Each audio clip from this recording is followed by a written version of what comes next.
Welcome to the crossover event of the year, the extravaganza of the trade deadline, the merging of the Baseball Tonight podcast and Sources Tell Jeff Passan. I am Jeff Passan, fortunate enough to be joined by the Hall of Famer Tim Kurkjian and the host of the Baseball. Who's this guy again? This is Tim Kurkjian. Who told us if the show starts without me, go ahead, right? just plow ahead. That is precisely what he said. We're really curious about how Tim reacts when he sees this, when he walks in the studio. Because Tim, he's going to be polite. How is he going to move this thing? We're not going to help him out. No, we're not. So just watch for this. We're not going to help him at all. And this, of course, Buster Olney hosts the Baseball Tonight podcast. And Buster, I don't know what your phone is at. I'm at 18% right now. I'm thrilled that it made it through the day. There were 42 trades. There were 118 players in total dealt. It was a mess. It was a beautiful mess. And we had the biggest deal of everything go down a couple days ago on Saturday night. We will get to that. We're going to talk with Jed Hoyer, the general manager of the Chicago Cubs. Alden Gonzalez is going to be here. Jesse Rogers is going to be here. Jorge Castillo is going to be here. Kiley McDaniel. We're going to cover the whole landscape, but the most important thing we're going to do is give out grades to each of the teams, and that's going to be you and when the embodied version of Tim Kurkjian comes back. So I'm going to carry that weight for now, by myself. By all means. And look, Buster, when we asked earlier today on SportsCenter who the number one team in the American League is, you said the Cleveland Guardians. You're going to hold me to that. Oh, I can feel it. All year. Because behind the scenes that I actually was kind of like, well, you can make case for this team and this team and this team. But you now have absolutely put it in bronze that I picked the Guardians for the rest of the year. Here's the thing. I appreciated that with your first time using a touchscreen. Yeah. You absolutely made it memorable, and you nailed it, and you had no technological difficulties at all. And, if we're going to talk about no difficulties at all, the Los Angeles Dodgers, Buster, get Tarik Skubal, giving up Zaire Hope, giving up River Ryan, as well as Brady Smith. It's what we all thought was going to happen, and yet here the Dodgers are favorites again and adding the best pitcher in the world to it. You know what's really neat about this, from the Dodgers' perspective, because I always feel like one of the most important things when you get to the trade deadline, who is actually trying to win? And think about the Dodgers situation right now. Their chances to have a bye through the first round, according to Fangraphs, around 97%, right? So they're effectively adding Tarik Skubal. When you talk about meaningful starts, those can only, because they're going to make the playoffs, they're going to get the bye in all likelihood. He's going to make like 3 to 5 meaningful starts at the end of October. So we're talking about them paying heavily for 25 to 28 innings, maybe 400 pitches, because the Dodgers want to win. I had executives say to me the Dodgers are hell-bent on going back to back to back. They'd be the first National League team to do that. Here's why the Dodgers did it, Buster. Because they can. And that's what this comes down to. When the Dodgers can make themselves better in a meaningful way, that's precisely what they do. And we saw plenty of other moves today. Some meaningful, maybe not quite as much as as Tarik Skubal going to the Dodgers. But Luis Arraez to the Phillies, maybe the biggest name dealt today, causes quite a log jam, however, inside of the Phillies roster and on the field. What are we going to see on the field because Luis Arraez is now a Philadelphia Philly? So we're speculating at this point. I really am looking forward to hearing from Don Mattingly, hearing from Dave Dombrowski about what their vision was. But Luis Arraez made it very clear he wants to stay at second base. He's put a lot of work in there. He's much better defensively than he's been in the past. So he's going to play second base. Bryson Stott, we know from conversation with Don Mattingly, he really loves his defense, love how he plays. We think he's going to move to third base.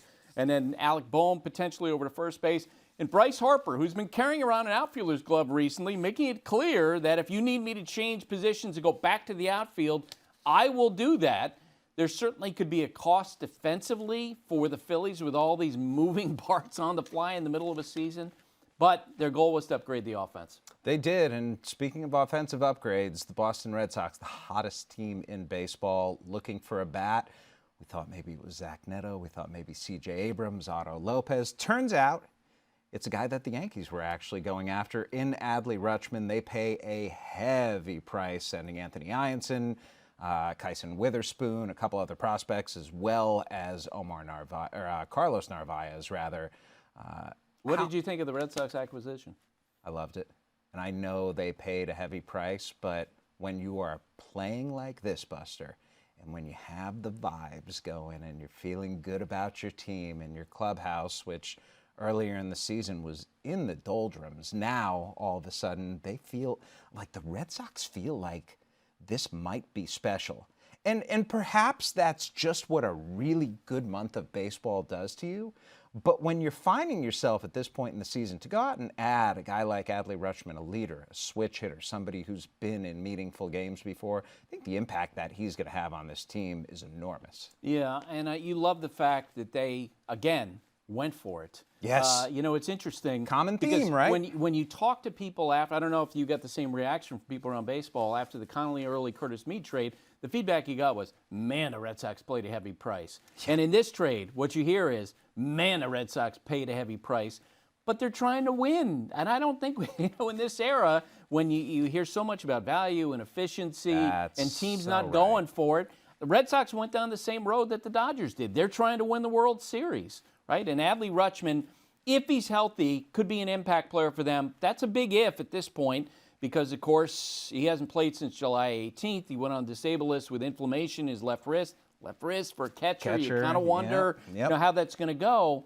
And you see the heavy price they paid. I mean, within the Red Sox organization, number 2, number 4, number 5 prospect. But the Red Sox are going for it in what is the land of opportunity in the American League, wide open. And Adley Rutschman makes him better for this year. That's exactly what he does. And also under club control through 2027. So the Red Sox will have him again next year as well. We're going to go to our switch hitting. You know what? I'm not going to call Alden Gonzalez our switch hitting catcher. Alden's our cleanup hitter. Joining us live from Los Angeles, the man with all the LA looks in his hair, Alden Gonzalez. Thank you for joining us. We appreciate you being here. Alden, we're doing trade grades right now, and we would love for you to start with the Los Angeles Dodgers. Run us through with Tarik Skubal getting Kris Bubic. Not a whole lot otherwise, but how did they do this time around?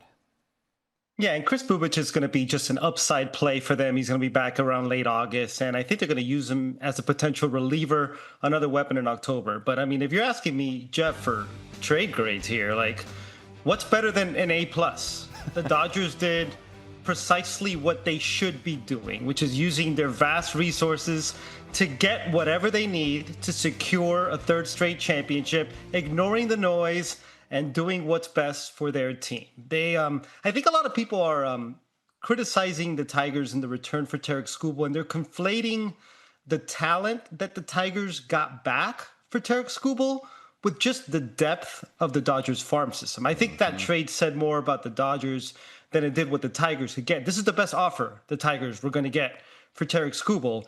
But Zaire Hope might be the third or fourth best outfield prospect in the Dodgers system. In giving up River Ryan, what they did not give up was some of their young major league starting pitchers in Justin Robleski and Roki Sasaki and Emmett Sheehan. And then they got Tarik Skubal, who, sounds superfluous when you consider the Dodgers have one of the best rotations in baseball, and I think they still lead the majors in rotation ERA, but also, in a way, was necessary. Because Blake Snell has made one start all year. Tyler Glasnow out since early May with back issues. Shohei Ohtani hasn't picked up a baseball in a week and a half. He still has those knee issues. The Dodgers in this era don't take any chances with their roster. Tarik Skubal was the latest, perhaps most glaring example of that. Alden, we're going to stick in the greater Los Angeles area, go down to Orange County. We heard so much about what the Angels could do under interim general manager John Mozeliak. They can trade Zach Neto. They could trade Reed Detmers. They could trade Jose Soriano. Turns out Soriano was the only one of those three to go. Ryan Zefferjon, a really good and I think underappreciated reliever, went as well.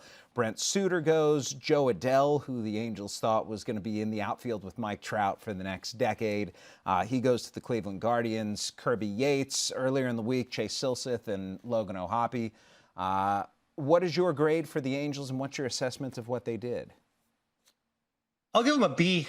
And look, they got panned for that first trade and what they got back for Chase Silseth and Logan O'Hoppe. I heard some sort of mixed reviews for Jose Soriano. He was obviously their big chip, and I think at the end of the day, it's going to come down to what Arjun Nimala does and what he develops into, because he could be their best prospect right now, the infielder that they got back from the Blue Jays. Getting Moises Ballesteros back for Ryan Zefrajan, he might not be a catcher, but he's a nice bat. He's a good piece.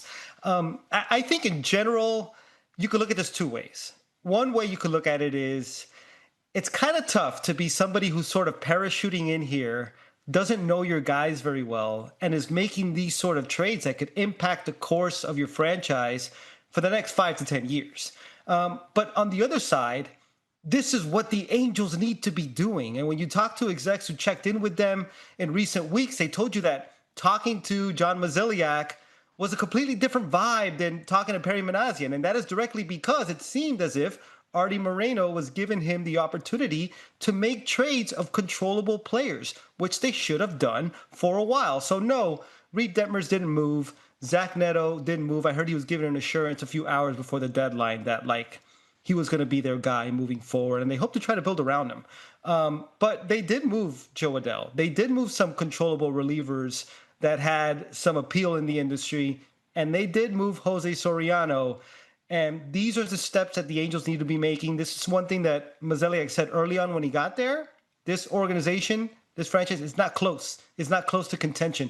And it's something that under the previous regime, they wouldn't even acknowledge. So just the fact that they acknowledged this and they took steps to correct it was a step in the right direction. Alden Gonzalez, thank you so much for gracing us with your presence. And I don't know if can you see us right now? Can you see Tim Kurkjian right here? I sure can. He's looking good, isn't he? Stronger. Stronger than I don't know how he found time to work out at the deadline. Alden, thank you. We're gonna stick on the West Coast, Buster, and we're gonna start firing through these. And we start with a team in the Arizona Diamondbacks who didn't do a whole lot at this deadline. The hope was to go out and maybe get a starting pitcher, maybe a controllable starting pitcher. Wound up making really only one significant move, getting Lars Nootbaar from the St. Louis Cardinals, helping in an outfield that needed it. Buster, what is your assessment and what is your grade on the Diamondbacks? Yeah, and you wondered if they would do more. I thought for a time that maybe first base was going to be a place where they could focus. It has been a position. I mean, they were in on Luis Garcia Jr. before the Yankees went and got him. Right, and so I think I would give him a B-. Lars Nootbaar could certainly help, but with the pitching, you wonder if they would add that. You just wonder if they're one of the teams constricted by the concerns of the labor situation, the CBA, and maybe not willing to take on a lot of money. I'm not sure there's a whole lot of wonder about that. There are blocks of owners I was being polite. Yeah, you were. I won't be polite. Ken Kendrick, who actually has gone out and spent, so I appreciate and respect that, but when it comes to hardline cap owners, he is certainly among them. And we're going to have a lot of conversations about labor. Let's stick with the baseball for right now. The Diamondbacks, they're in a playoff spot right now. They have the final wild card spot in the National League. Frankly, I thought that they would be a little more aggressive. Yep, me too. Not a farm system that is overflowing with talent at this point, but the asks. I don't know if you got this, Buster, in conversations with executives. The idea that this was going to be a seller's market, I think, really got into the heads of sellers because... In what way? I think the reason that there was this deluge of trades toward the end is prices stayed really, really high. Yeah. And you saw some situations where it paid off for the teams that held on tight. I thought San Francisco did pretty well for Luis Arraez and getting Ramon Marquez, especially a guy who's been a helium prospect this year. Certainly the return on Adley Rutschman was significant. And, even I'll look at a trade like Dustin May and Jojo Romero going to the Milwaukee Brewers and sending back Alexander Frias, who has been a guy who's going to, I believe, we'll talk to Kiley McDaniel later, but I believe going to shoot into the top 100 this year, as well as Josiah Ragsdale, a guy who has burst onto the scene, almost has 20 home runs and 30 stolen bases. Good prospects going back to the Cardinals. But In the case of the Diamondbacks, they just did not want to pay. And I thought maybe even a guy like Brady Singer, somebody who can give you innings, who can stabilize your rotation. Depth. That's exactly right.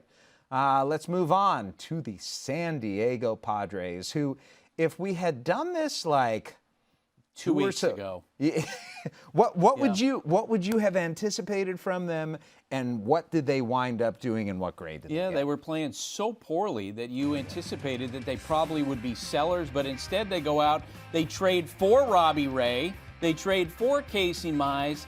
Look, they went because they played so well the last 2 weeks. We talk about how this is the one time a year in baseball where small sample size can make a big difference, and their offense is turned on. They played better. Mason Miller came off the marketplace. Morejon came off the market. I had one GM say to me, A.J. Preller, he doesn't want to sell. He doesn't want to break this up. So instead, they go out and they take advantage of the fact that the one flush part of the market was in starting pitching. And so they wait, and they wait, and they wait. And I don't know exactly what the asks were at the beginning of Robbie Ray's market or Casey Mize's market, but in the end, the Padres get 2 of them, so I'm giving them an A. All right. Listen, they went for it, and that's what matters. See, here's the thing, Buster, about not being a television host. I have no idea the pacing of the show, and producer Taylor has gotten in my ear and says, move it, Passan. So we're going to go to the Colorado Rockies. They traded Victor Vodnik. They traded Antonio Senzatella. They did not move Hunter Goodman. Brenton Doyle also going to the Chicago White Sox today. What is your grade on the Rockies? I'm going to give them a B because they're actually moving progressively. It's different than in past years. Isn't it wonderful? Yeah, and Hunter Goodman, from what I understand, there was a very small chance that they actually would move him. They would have to be overwhelmed. But as you talked about on the other show, we've seen with players who are under control beyond 2026, there's just a lot of uncertainty because no one knows what the labor situation is going to be. So Hunter Goodman stays.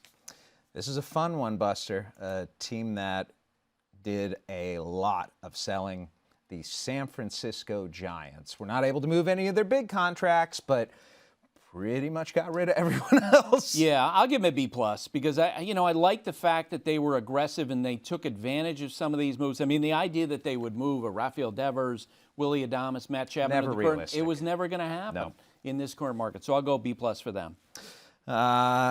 This is a fun one. The Seattle Mariners. Okay, I'm going to give them a B, and I'll tell you why. Because I think that their front office gave a proportional response. Like, they did not play well this year. Yes. But they go out on the last day and they get Taylor Ward, they get Sir Anthony Dominguez before that. I love their trade of Luis Castillo. To dump that contract, shocking to me that they were able to move that deal. And Taylor Ward's someone who maybe he's a defibrillator, okay, for that offense. As we now await, Tim Kurkjian is making his way in. I'll say Taylor Ward's going to, you would assume there's a chance with all the on-base percentage he's going to hit near the top of the Orioles lineup. Maybe that's what the Mariners finally need to go from being a sleeping giant to actually being in playoff position. The Mariners have something, Buster, that's absolutely incredible and very rare. 3 right-handed hitting outfielders. I'm being sincere here.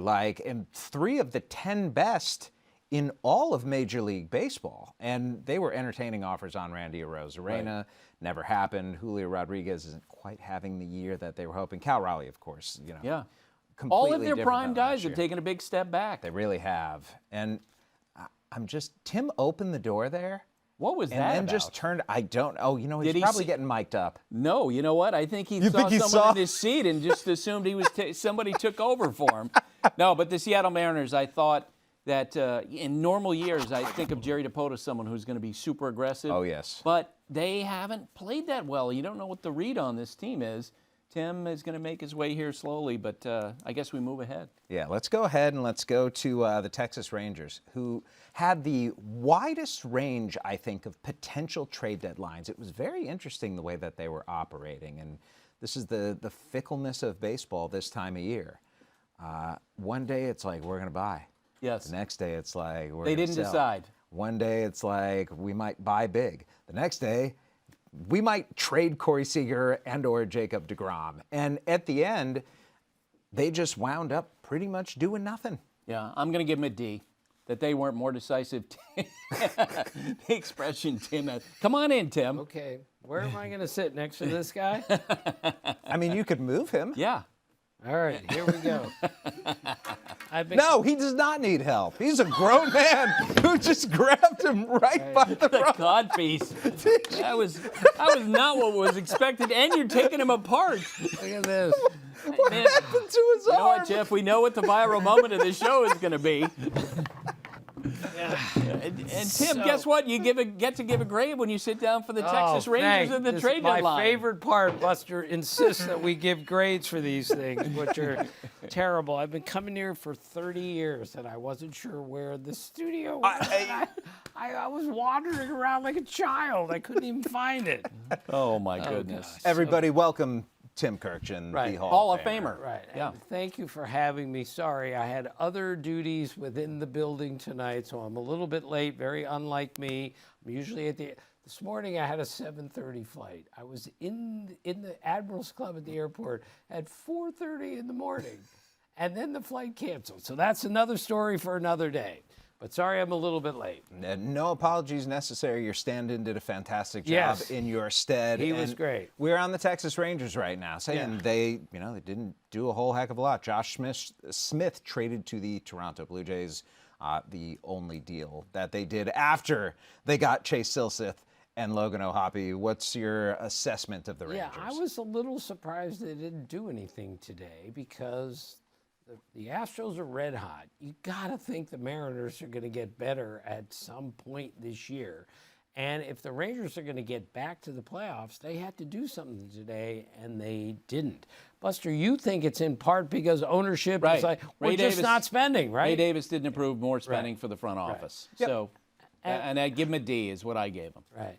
And that's not as much a reflection on the front office as Right. it is ownership. Exactly, It's an what they were able to organizational do. thing. Right. And, when ownership is willing to spend money, that's all you can ask for as a fan base is we're trying to make the team better. And it just didn't seem like the Rangers did that today because this is a winnable division. And they didn't do anything today, at least, to win it. Professor Tim, what's the grade?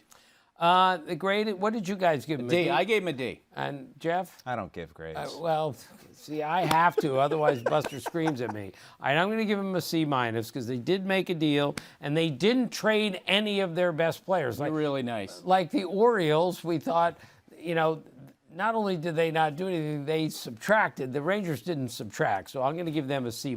I will say this. I thought the deal to get Chase Silseth and Logan O'Hoppe for Angel Arredondo was really good.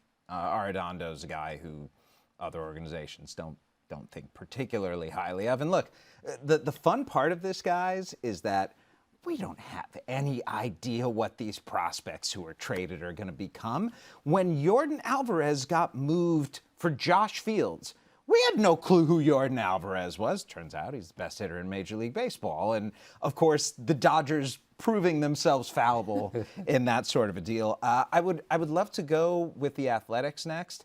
I just don't know that there's anything to go with. Wow. Do you give him an I? Yeah, An I incomplete? was going to say, I think they're incomplete at this point. I mean, could they have traded one of their controllable players? Maybe. Might they have traded Shea Langeliers before he had a season-ending meniscus tear? Potentially. But where they are right now, I get why the A's had the tack that they do. Taylor, do we have our next guest, or do we move on? He's 4 or 5 minutes away, Jed. He is 4 or 5 minutes away. Okay. And how about our other guest in Chicago? Okay. We are going to grade the Cubs then. And the Cubs, I'll tell you, Buster, Cubs had a deadline, didn't they? A+. We talked to Craig Counsell, last week, 2 weeks ago, whenever it was, and he said it's no mystery what we're going to do, pitching. They've had so many pitching injuries, so they go out and had Kevin Gossman on Sunday. They go out on Monday. They added Clay Holmes. Exactly what they need, Tim. I could envision either one of those guys starting Game 1, Game 2 in a series against the Dodgers. I totally agree, and both of them could strike you out, but mostly both of them can put you in the grass. And given how great their infield defense is, both of these pitchers cannot wait to throw a ground ball at Wrigley Field because they know that Dansby Swanson, Nico Horner, and everyone else is going to catch it. Look, I learned about defense, fellas, when I covered the Orioles. They had one of the worst defensive teams I've ever seen, and the pitchers were literally afraid to throw the ball over the plate. When the defense improved, they said, go ahead, hit it, we're going to catch it, changed the entire outcome of the team. I heard from a pitcher earlier this week who texted me and said, could the Cubs trade for me, please? And I said, why? And he said, have you watched that infield defense? Right.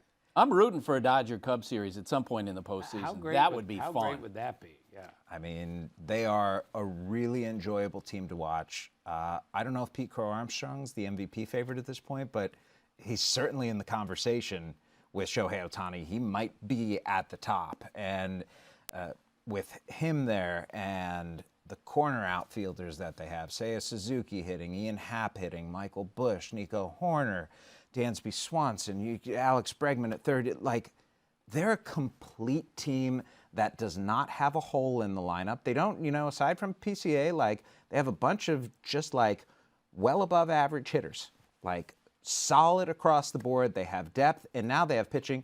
The sneaky move to me was adding Ryan Zefferjon. Right. Ryan Zefferjon throws hard. He is a big guy, goes downhill.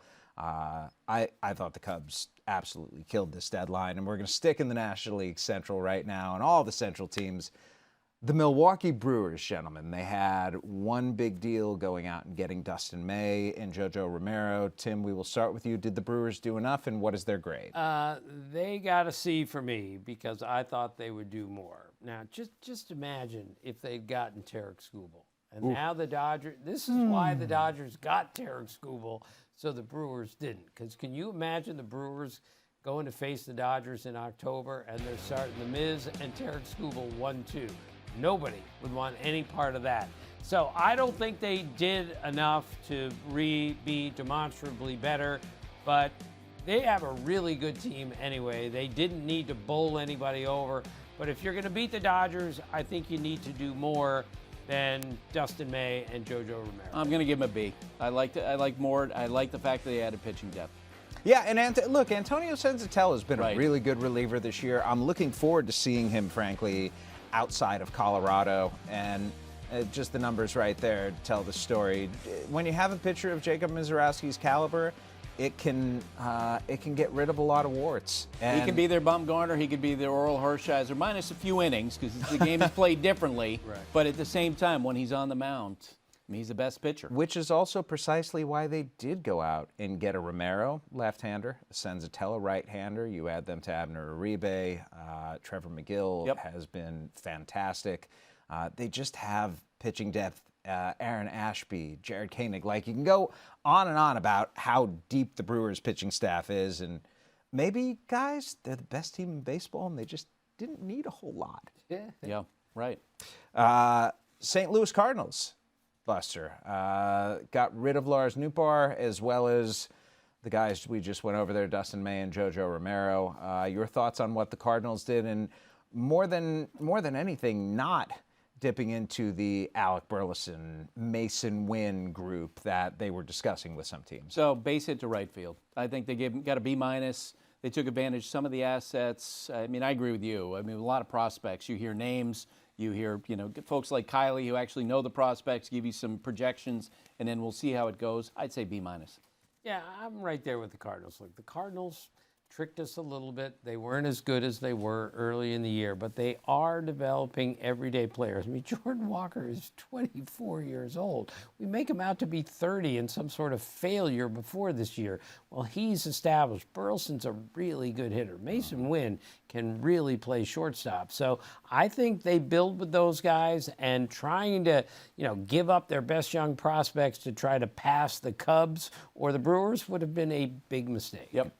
Chaim Bloom is not going to operate like that, as we know. He's going to be methodical. He's going to be deliberate. He is going to follow a plan, and that's exactly what the Cardinals have stuck to here. We're going to stick in the National League Central.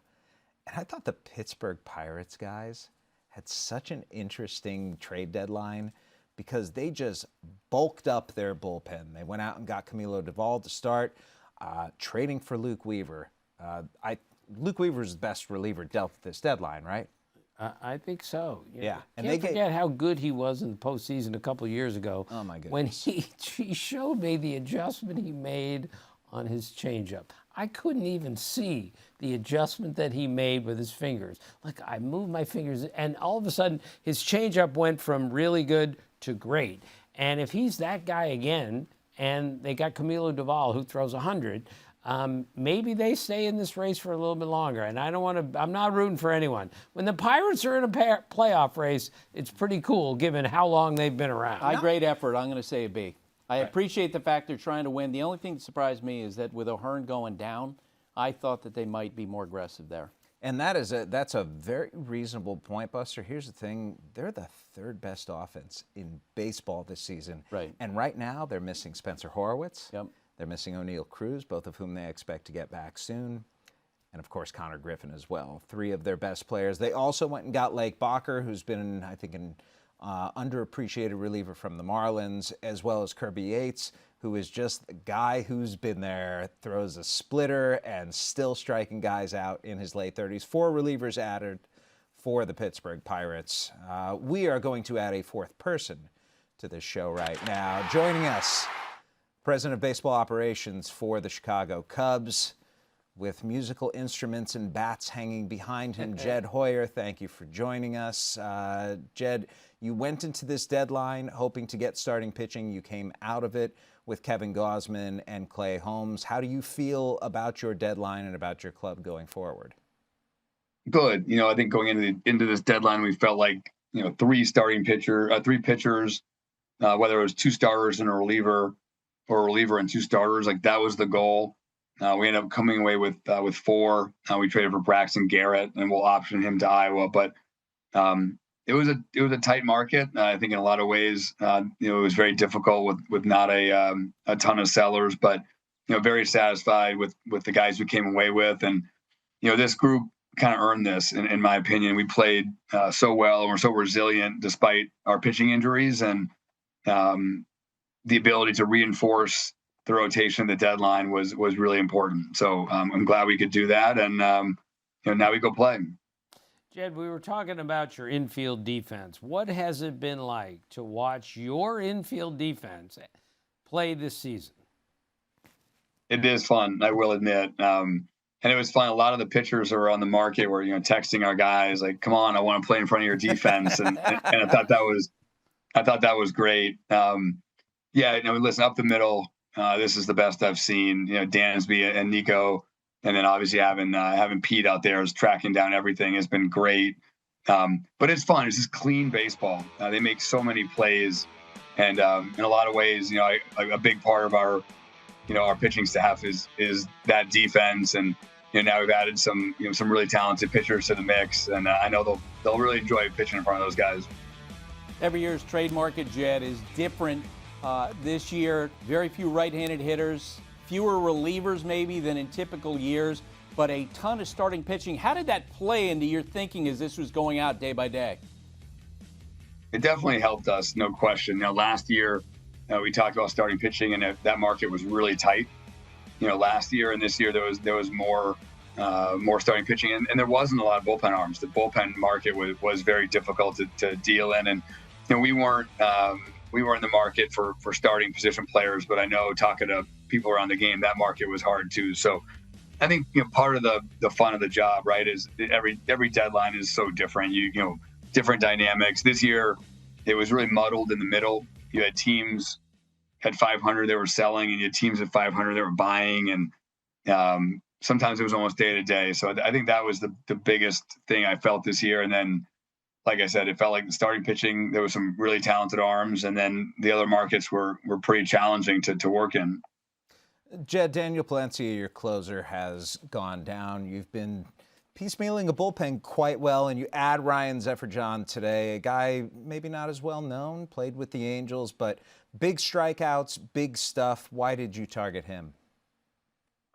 We don't have a lot of that in our bullpen, honestly. Daniel has been down early in the season. Ben Brown was in our bullpen. He went to the rotation, and he went down. Hunter Harvey went down. A lot of the guys that had big stuff in our bullpen have been hurt, and we pieced it together. I think Craig Counsell and Tommy and Mark Strittmatter, our bullpen coach, they've done a fantastic job of doing that. But we wanted to make sure we could add some swing and miss back there.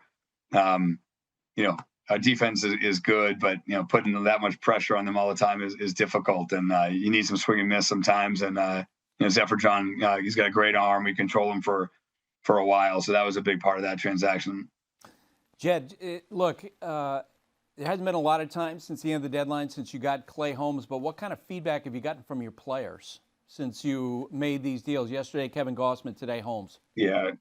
I mean, they've been on me about adding pitching for a bit, and like I said, I mean, our pitchers have done a great job of kind of hanging in there, waiting for reinforcements. And, obviously we got David Peterson, a month ago or so, and he's done a great job for us, actually. I think he's had 5 starts, and he had 1 poor start and 4 really good starts. So David's done a great job for us also. So really we added 3 starters, and it's an unusual year. We've used, I think, 34 pitchers this year already. So the position players were definitely saying stuff to me about it, and that's great. I want that. I want those guys to have their opinions, and I know they're kind of waiting for the deadline. And I kind of told everybody, like, it takes a deadline to get deals done. If we could have made a bunch of deals 2 weeks ago, we certainly would have, but it took time. And like I said, I give a lot of credit to the starters that have kind of hung in there and kept us where we are. Jed, I've been struck by the fact that a lot of your hitters are like 5'9", 5'10", 5'11", barely over 6 feet. And we all know really good hitters, you don't have to be 6'6" to be a really good hitter. Is there something to that a lot of your guys are built the same way and have similar swings? I don't like to be intimidated, by our position players. I like to be able to go nose to nose with those guys. And it was funny, when we did they did the measurements in spring training for the ABS. I'm like, man, can someone be 6 feet tall here? We don't even have a small forward. But no, we do have it's funny that the 2016 team was here a couple weeks ago for the reunion, the celebration, and those guys are monsters. You got Bryant, you got Bryant, Dexter Fowler, Rizzo, Zobrist is a big guy. Jason Hayward is huge. So it was funny to see all those big position players. But I do think the game is gone more towards contact in a lot of ways, and our guys make really good contact. They make really good swing decisions, and we might not be able to dunk, but I think that it's a pretty good offense. Can't dunk, can play ball, and on behalf of a set full of short kings here, we do appreciate, Jed, you supporting the little man community. We appreciate your time as well. Thanks so much for joining us, Jed Hoyer. Jed. Appreciate you stopping by. Always. Thank you, guys. I appreciate it. Yep. He needs some sleep, man. Don't we all? Yes, we do all need some sleep. But before we get to that, we need to talk about the Cincinnati Reds. 7 rental players coming into this deadline. Only Nathaniel Lowe and Caleb Ferguson go. Eugenio Suarez sticks around. Brady Singer sticks around. Brock Burke, among others, sticks around. Buster, how did the Cincinnati Reds do? You got to give them a D+, C- in terms of getting stuff done. They did talk to other teams about Hunter Green. I was told at one point, 50-50, that they'd be able to find something. It didn't happen. Tim? I'm a little confused why they didn't do more. I thought Brady Singer would move. He's had up and down season. Maybe he needs a new change of scenery and bring somebody else in that place. But I thought they would do more. Maybe they have honestly looked at the situation and said, we're not in a position to beat the Brewers or the Cubs in this division, and we're not going to sacrifice the future. I'll say this. One thing that I think could have had an effect with Suarez and with Singer, nobody wants to acquire them for the money they're at. And that's where ownership matters. Right. Ownership's willing to 100%. throw in some money right there, then you can get a prospect back and somebody will take them on. Especially Singer. Yes, especially Singer. And even Suarez, who's just an exceptional clubhouse guy. I think this time of year there's some organizations that say, hey, we're going to be a playoff team now.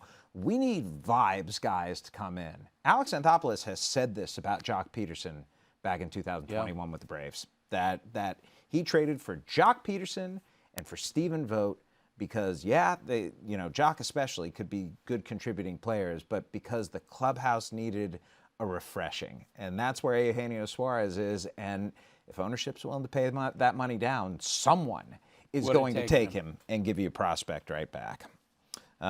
Moving on, where are we at now? Cleveland Guardians. We're going to the American League Central. Hell of a day for the Guardians.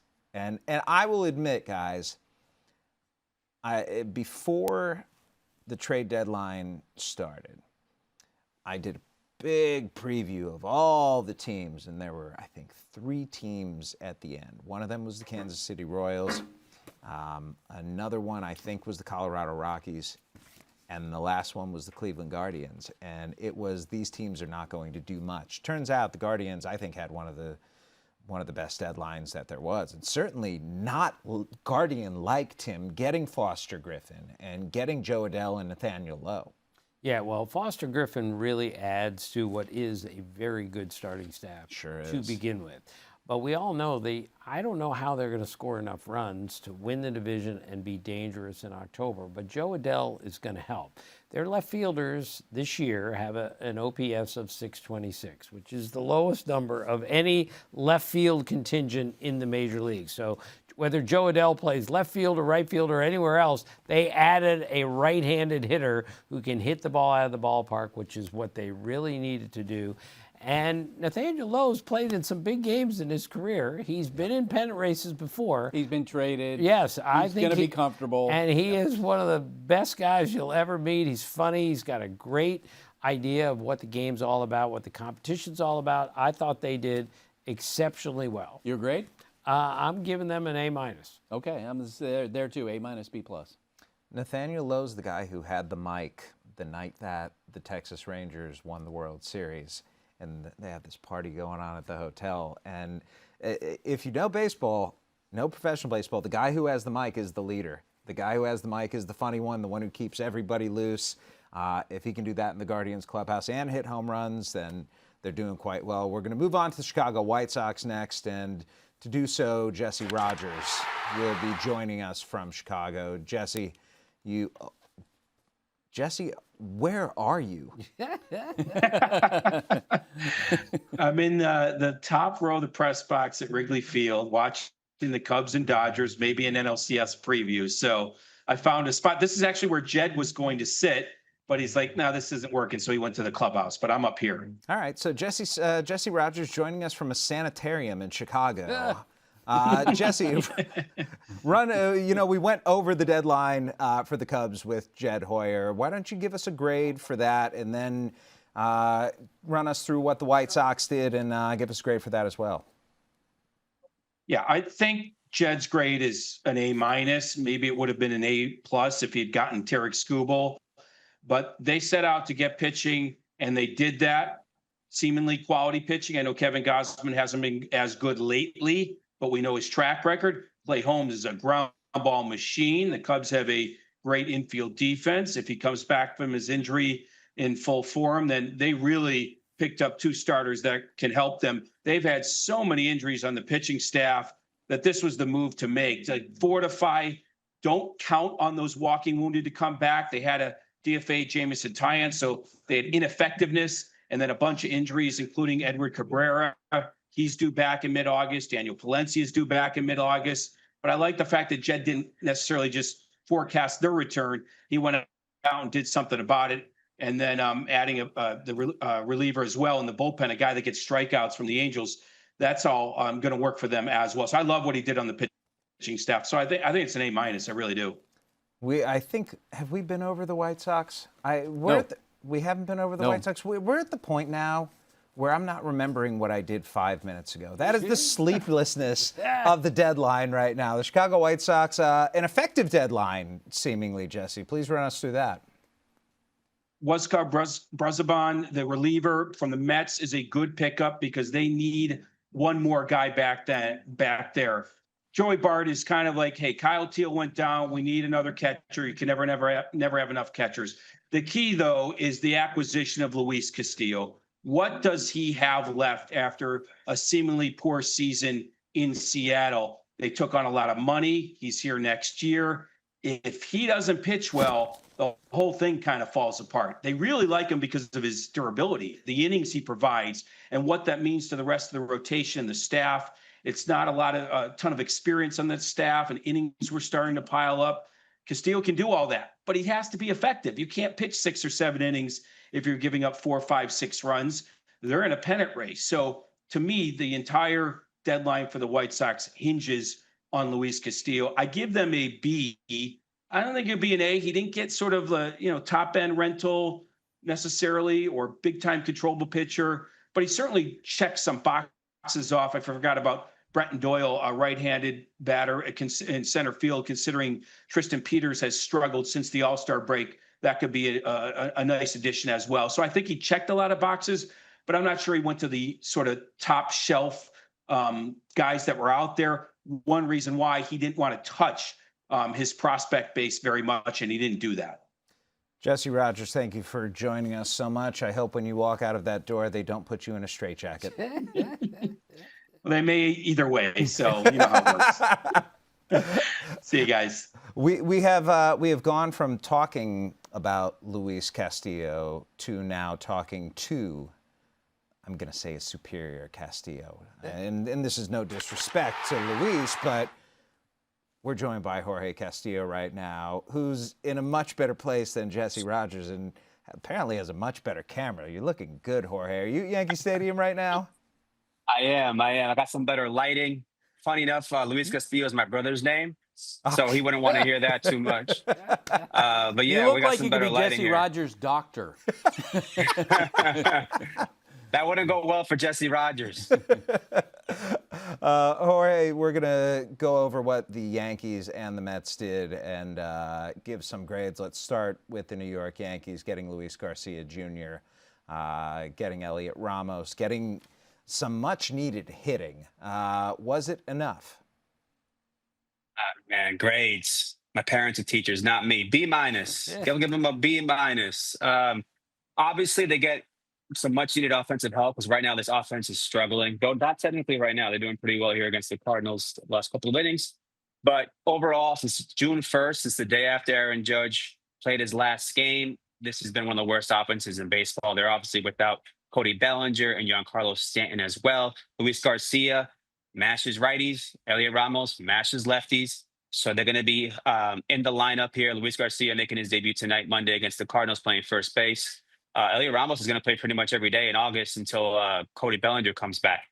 But still, I thought they were going to get a catcher. I thought they were going to get another leverage reliever or two. I thought those two holes were going to be filled. It just the catching with the Yankees has been some of the least productive groups. I mean, that's one of the least productive groups in baseball this year. Austin Wells is swinging the bat a little better lately, but I thought they were going to get a catcher. I'm surprised they didn't. Yeah, I would think that going into this deadline, we thought Ryan Jeffers was the perfect fit for the New York Yankees. And then, of course, the Minnesota Twins wound up being buyers. Let's go across a bridge or two. I don't know how. See, this is the problem when you live in Kansas. You don't know Across how the many city. bridges. Yeah, thank you. Let's go to another borough. Let's go to Queens, where the New York Mets, Jorge, they did a lot of selling. And you saw Clay Holmes and Freddy Peralta and more than half their bullpen go. On the other hand, Luis Robert did not. How did the New York Mets do selling at this deadline, Jorge? I'll give them a B+. I thought, not trading Luis Robert Jr., something they wanted to do, I think hurts my very important grade. Trading the other 9 guys, going back to David Peterson, who they got a prospect for from the Cubs. And then on through this list. I mean, look at this list. This is the starting lineup. Freddy Peralta, Oscar Brazabon, Clay Holmes, Tyrone Taylor, Luke Weaver, Brooks Raley. I mean, everybody. So packaging Holmes and Taylor to the Cubs, I thought was a good idea, and getting a real prospect in Jefferson Rojas, who by all accounts is a real guy. Trading Luke Weaver to the Pirates for Sammy Stafura, I think his name is. He seems to be like a real prospect. Again, I am not Kylie McDaniel, so listen to him for his takes on this. But I think David Stearns did a pretty good job. He said he wanted a controllable starting pitcher. I had heard that. We had all heard that. I think that was a goal of theirs. That did not happen. I'll give him a BB plus. Jorge Castillo, thank you for bringing class to the show. Please go take care of your patient, Jesse Rogers. We truly appreciate the time. Thank you, guys. Guys, I think we're supposed to go to the American League East here. If I'm correct, though, did we not skip the Detroit Tigers and the Minnesota Twins?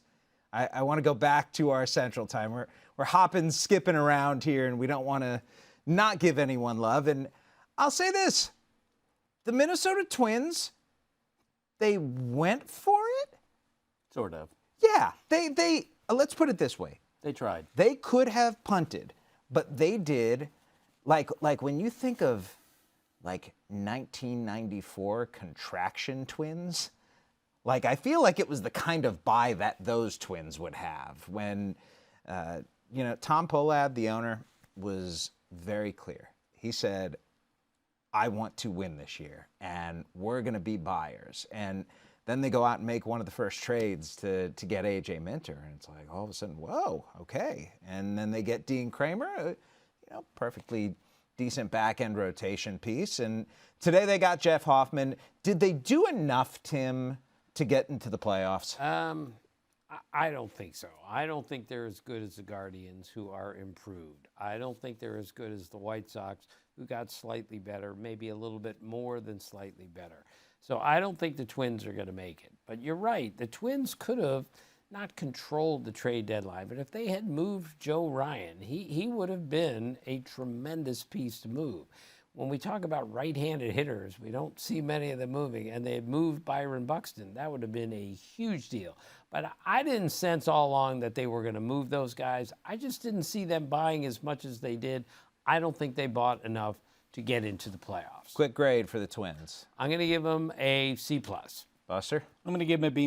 Their respect effort. One of the cool things about the White Sox, adding Luis Castillo, they took on money. I mean, you got to respect the fact that teams are willing to take on money. The Twins took on money. I was going to say, if you want to zip along here, Royals, I'm giving a C+. Tigers. Can we just give the Royals an incomplete? Okay. They didn't do a whole lot, right? They didn't have a lot to sell. Yeah, exactly. There wasn't. They got Bubich and they got Lane Thomas, but there's not a lot there to sell, Yeah, which that's is fair. why I'll give them a C+. All right. Yeah. Royals? Incomplete. I'm with you. Okay. Tigers now. Now, this is an interesting one. Yeah. Tim? So I'm a little confused by the Tigers. Look, I understand they had to trade Tarik Skubal. I understand that. But they just finished a 5-game stretch in which they scored 55 runs. They have outscored their opponents by 64 runs this year, and they're still under 500. They'll become the 6th team since 1961 to potentially finish under 500 with a run differential of plus 60 or above. It's pretty odd. Look, I'm not the biggest run differential guy, but it is odd to me that they would trade Skubal and Casey Mize, but they got quite a bit in return. I just saw them come from nowhere 2 years ago and make the playoffs, and I thought, well, don't you got to try this one more time? But that horrible loss, 7-0 against the Orioles, and lost that game 10-9. I think that was it for them. What's your grade there, Tim? I'm going to give them a C because they traded Tarik Skubal, and how can you give them anything but they just lost the best pitcher in the American League. With Tarik Skubal, with Casey Mize, I think the way they were playing, 98-win pace since June 1st, that was a team that basically punted on the opportunity to win. And yeah, they got prospects in return, but I just don't get it. You have an opportunity to make the playoffs. That's why people buy tickets. I'm sorry, I agree with you. I think C, C-. I think the reality is they just looked at this mathematically, and it was a value proposition. And Which is what everyone said with other teams said, hey, Scott Harris's objective, he's going to look at the numbers, but the numbers are based on the full season and not the recent trend. They certainly were trending upward. We didn't mean to skip the Houston Astros earlier. I don't want any Astros fans saying Jeff Passan despises the Astros. I promise you I don't. I think the meanest a person ever was to me was at an Astros game when I tried to go into the stands and eat the local food. And a guy just looks at me and goes, not a fan. When I heard that, I was like, okay, it's a very... The meanest thing I got was at the 2016 World Series in Cleveland, and a guy saw me doing a live shot, and he said, "Get a tailor, man!" Like, I guess my suit didn't fit properly. I don't He didn't believe mean our that. producer, Taylor Schwenk, right? No, yes, he told You have me. exceptionally well-tailored suits, Tim. I guess the one I was wearing that night was not well tailored, and a guy during a live shot like blasted me for my coat was too long. All coats are too long on me. Well, the Houston Astros, I'm not sure they should be blasted for what they did. They needed pitching, Buster. Yeah. And they wound up with Dalton Varsho, left-handed hitting outfielder, what they wanted. Not a bad thing. Did they do enough, and what's their grade? So I'm going to give them a B- because I know this. The folks with other teams were screaming like 2 months ago, yeah, the Astros should absolutely take advantage of this market. And they hung on to the players, and guess what? They're in first place, and they've been winning. Yep. But did they really go crazy? Did they try? Not really. Yeah, so I'm going to give them a B- just based on what they've done up to this point. But did they get enough support for? Possibly in the American League. Yes, anything's possible. But Yordan Alvarez, no one's going to be, as of the other day, had 16 intentional walks, 5 more than anyone else in the major leagues. And that's only going to go up from here because why would you pitch to him? Now, Dalton Varsho's a good player, can hit the ball out of the ballpark, but he's not going to be there to protect Yordan Alvarez. So I think they needed a pitcher and someone else for the lineup, but they didn't really get anybody complete. Maybe stick Jeremy Pena behind Yordan Alvarez. Boy, how good has he been? Jeremy Pena has been incredible since the All-Star break. Finally making our way out to the coast we're on right now, the East Coast, starting with the Philadelphia Phillies. They get Luis Arraez. They do not get the back-end starting pitcher that they're looking for. Buster, was what the Phillies did enough? Maybe not. It's incredible to think, as we're sitting here talking, that they're in jeopardy of not making the playoffs in the National League. I never would have guessed that. I thought for sure they would get a starting pitcher. I thought they would get an impact reliever. We know, and we heard from Jed, there wasn't a lot in the relief market. I thought they would do more. I'm going to give them a C+, B-. Yeah, and we talked all year. They need a right-handed hitting outfielder, and they got a left-handed hitting infielder. But he can really hit. Luis Arraez, I'm telling you, I saw with the Padres. He got there, and a whole bunch of Padres go, well, maybe we should put the ball in play more often. Maybe we should be a little bit more selective, whatever. We'll see what he does at the top of the order. My concern for the Phillies is they're going to potentially have a new first baseman, a new second baseman, a new third baseman, and a new right fielder. And you start to make all those changes, as the Mets did in spring training, and it didn't work out very well. Now you're going to make all those changes at the beginning of August. I'm a little bit worried about what their defense is going to look like, but they clearly needed to add a bat, and they did. Marlins trade Liam Hicks, trade Lake Bacher, do not trade Otto Lopez, do not trade Kyle Stowers, no Xavier Edwards. This is a team that looked like it might be a playoff team a few weeks ago, lost 12 consecutive games. How did they do, Buster, at this deadline? C? Average. C.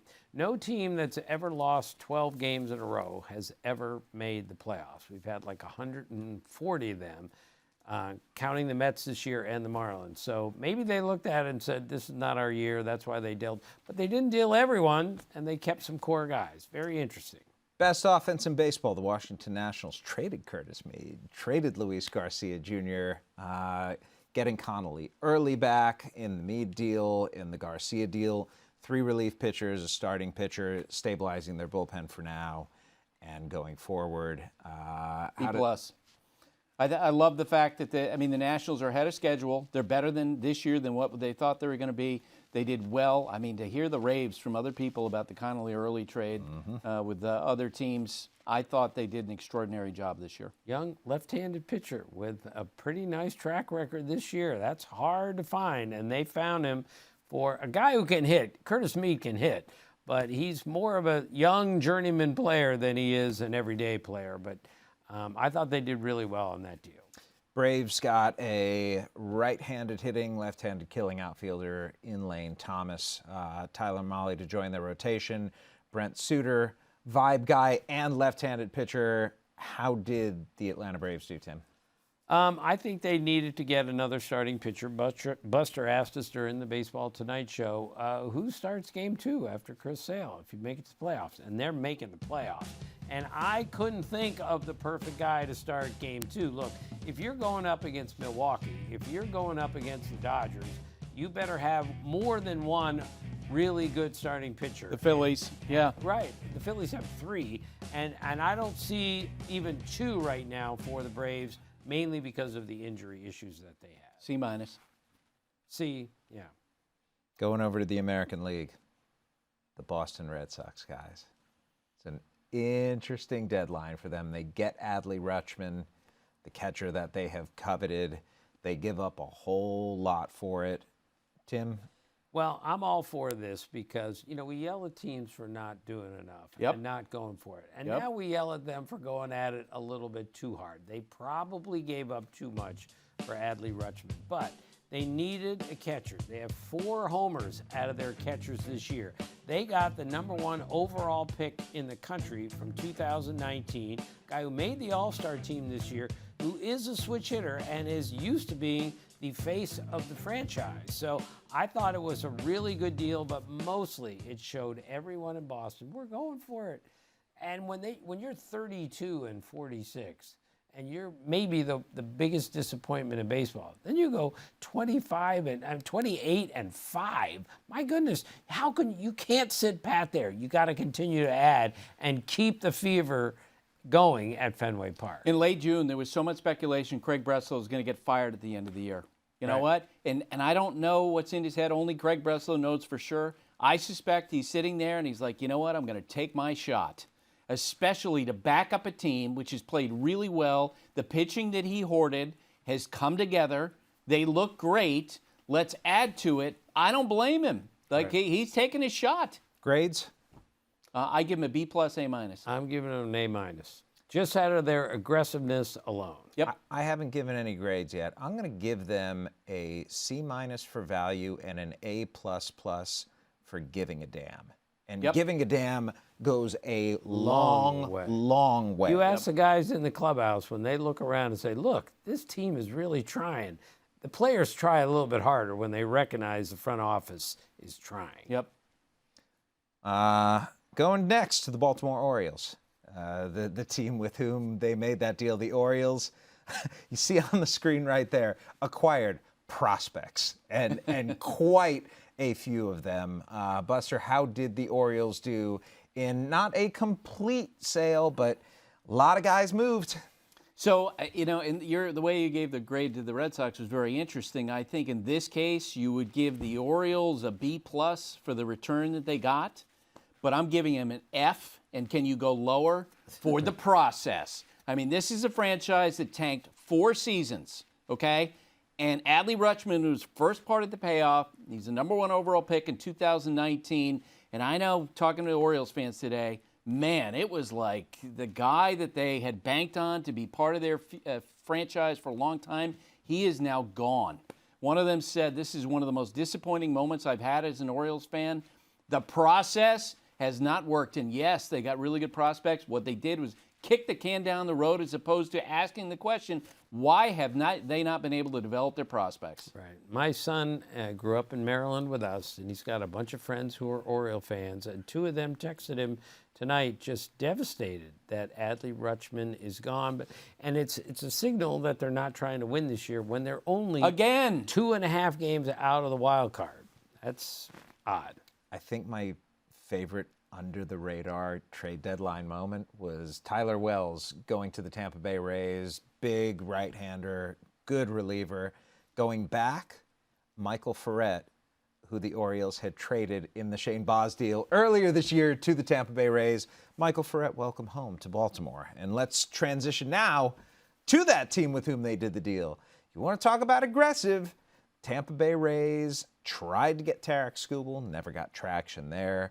Pivoted and got Freddy Peralta, got Liam Hicks, got Tyler Wells. They went into this looking for a bat, a rotation piece, and a relief arm who can get out right-handers and left-handers. Tim, Sounds like a win to me for the Rays. A-minus win for the Rays. Yep. You know, their starting pitching was pretty darn good before they got Freddy Peralta. Nasty. And I think leaving New York, going straight into another pennant race for him, figuring out, because the Rays are so good at figuring out what's went wrong and how to make it better, they'll find out what's wrong with his changeup and they'll fix it. And then he'll be a way above average starting pitcher.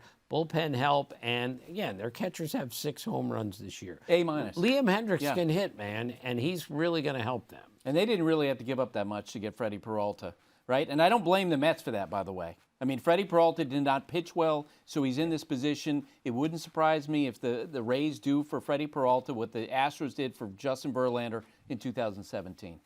Well, if that's the case, the Rays are going to go to the World Series. Because Okay. I mean, when you look at the rotation there with Shane McClanahan already and Nick Martinez having an all-star season, Drew Rasmussen's been fantastic this year. I think the Liam Hicks edition might be the best under-the-radar acquisition of the deadline. People don't know who Liam Hicks is, and that's fine. You know, he's slugging 425, 430, somewhere in that vicinity, but he has power, and he doesn't strike out. And there are just so few players who have that type of skill set. No, by the way, can play catcher as well and fill a hole. We're going to wrap things up here with the Toronto Blue Jays. They bought a little, they sold a little more, but getting Jose Soriano and trying to look toward next year, I thought it was a canny move for the Blue Jays. At the same time, goodbye Dalton Varsho, goodbye Kevin Gausman. Buster, great for the Toronto Blue Jays. I loved what they did. I love the fact that they're looking ahead to next year and adding, because that certainly, you know, a lot of teams are shying away from making decisions about 27 because of the labor situation. Right. Expiring contracts, they moved, and sometimes that's the best way to go. I'll give them a B also. Our final guest of the show today, hopefully from a nicer location than other people. Let's see. Look at that pretty bookshelf, Kiley McDaniel. You are bringing class to this operation. Kiley McDaniel, of course, our draft guru prospects expert, and the person who can tell us who the best prospect moved at this trade deadline was. We just finished, Kiley, on the Toronto Blue Jays. I don't know this for sure. Is Arjun Nimmala, the shortstop that they sent to the Los Angeles Angels in the Jose Soriano deal, at the top of the list of best prospects who were moved at this deadline? He was number 3, but I will say that it is a very close derby for who the top guy is. All of them, I think the top 4 or 5 guys are all in that like 40 to 70 overall on a top 100. I have Zaire Hope as number 1. Now looking at my list, Nimmala is 2, and then Jefferson Rojas, Anthony Ianson, all in that same kind of area. The high end of the 50 future value in the middle of the top 100. They're all in that same category. You could put them all in whatever order you want. Kiley, there were not a lot of teams that just did flat-out sales at the deadline this year. The Orioles clearly, in trading Adley Rutschman and trading Taylor Ward, were looking for that future value. And the New York Mets, of course, getting rid of more than a half dozen players as well. Let's start this. Run through the Mets and what they got, what maybe the best player or two who you saw there, and maybe somewhere that they could have done a little bit better. Yeah, the blurb that I wrote that I don't know if it's on the website now or not is the Mets were able to get a top 100 prospect at a deadline trade from the Chicago Cubs, which went the other way a little while ago and ended up in Pete Armstrong. So I didn't know if that would be triggering Mets fans or not, but Jefferson Rojas is I have him as the 3rd best player traded at the deadline. I think he's again a middle of the top 100, maybe 60 or 70 overall. He's the guy that could be slightly above average offensively, has leaned more into power this year, and could be an everyday shortstop. And not the biggest guy in the world, a little more swing and miss this year. Like there's some risk factors, but it's the guy that makes you feel good about making a trade like the Holmes trade, where you might be getting 6+ years of an above average everyday player, and you get at least a big leaguer in return for that. They made a number of trades. I'm now scrolling through trying to find the rest of them because there's so many names here. If you want to remind me of one of them, I can pull up another one and give you some ideas. But Sammy Stafura, one that they got for Luke Weaver, huge tools, good defensive shortstop, big power, hitting for power this year, huge swing and miss question. So I think he can be a real boom bust guy. He probably ends up becoming a good big leaguer or someone that Mets fans don't hear about that much going forward. Gary Gill-Hill is one other guy that they got in the Freddy Peralta deal from Tampa that I find really interesting from a New York high school. Has kind of average raw stuff, hasn't really popped in the way people were expecting. Really good command, really good ability to be a starter and put up innings and get guys out. If they can tease out some slightly different shapes, a little more velocity, I think there could be a lot there. I think he's a guy that could be one of those picks to click that may be a guy that can really pop a little bit later. And then Emilian Pitre, another guy that got in the Peralta deal from Tampa. Interesting because he's hitting so well this year. I think his on-base percentage is in the mid 400s, but he's a 5'10" second baseman, doesn't run a ton, isn't a fantastic defender, doesn't have a ton of upside. But if he keeps hitting, there is like a whiff of a Jeff McNeil in here that he could be a multi-positional guy that can really hit and get on base and has enough power. I think those are some of the top guys they got. I may be missing a few. Kylie, I think a lot of people's reaction to the Adley Rutschman trade was, wow, the Orioles traded Adley Rutschman. And then it was, wow, look at what the Orioles got for Adley Rutschman. Can you contextualize for us just how big an overpay this actually was by the Boston Red Sox? Yeah, to go behind the scenes, Jeff and I were on a group text with, we'll say, a source, and we thought that Anthony Ianson may be in this deal for Rutschman. And my thought was, oh, it'll be Ianson and then maybe like an extra guy in rookie ball or an extra big leaguer. And so I think you could say, if you just look at like the pure math of it, not the, the interdivision tax, or if you really want this guy, or, Baltimore at a high price, like all those external factors, if you just do the math of how good is this guy, what's the return going to be on the field? What does he cost? What kind of prospect does that correspond to? I think Ianson and Narvaez might be like the full value plus a little bit. And then you throw in a player to be named, and Witherspoon and Azekar on top of all of that. And that's like almost double the value that we were talking about in that earlier package.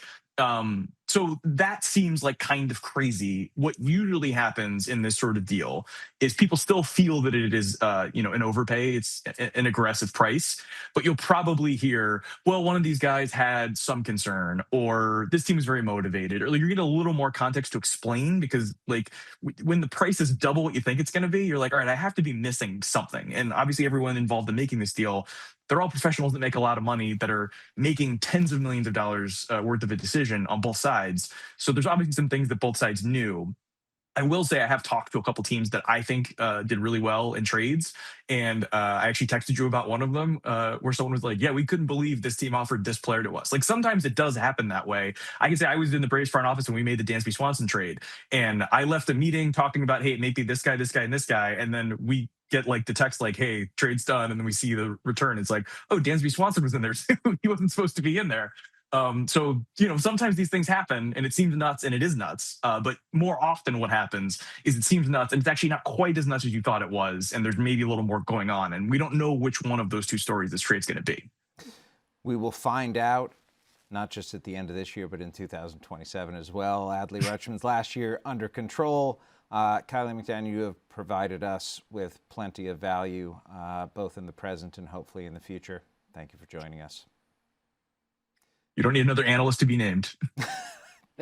Gentlemen, we're going to wrap up this extravaganza. A final thought from the Hall of Famer Tim Kurkjian on this deadline.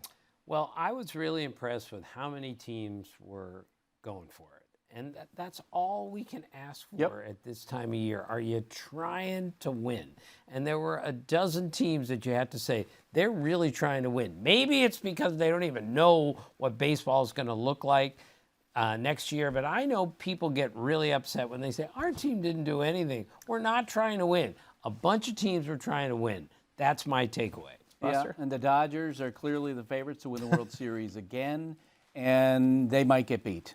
I mean, we saw that in the World Series last year, and there are a lot of teams, all the American League teams, can walk out of the trade deadline saying, you know what, maybe us. And if you're the, one of the National League teams that added, Chicago Cubs, for example, the Brewers, you can feel like, what about us? On a day that's defined by winners and losers, I feel like the biggest winner of all, because I've gotten to talk baseball with Tim Kurkjian, with the mannequin that was standing in for Tim Kurkjian, and with Buster Olney. And we've brought together the Baseball Tonight podcast and Sources Tell, Jeff Passan, and It was more magnificent than I even realized. Thank you to everyone who is listening. Thank you to everyone who watched. We will see you again next year. Is there going to be a trade deadline next year? I don't know. I hope so. Let's hope so. For Tim Kurkjian and Buster Olney, I'm Jeff Passan. Thanks so much for joining us.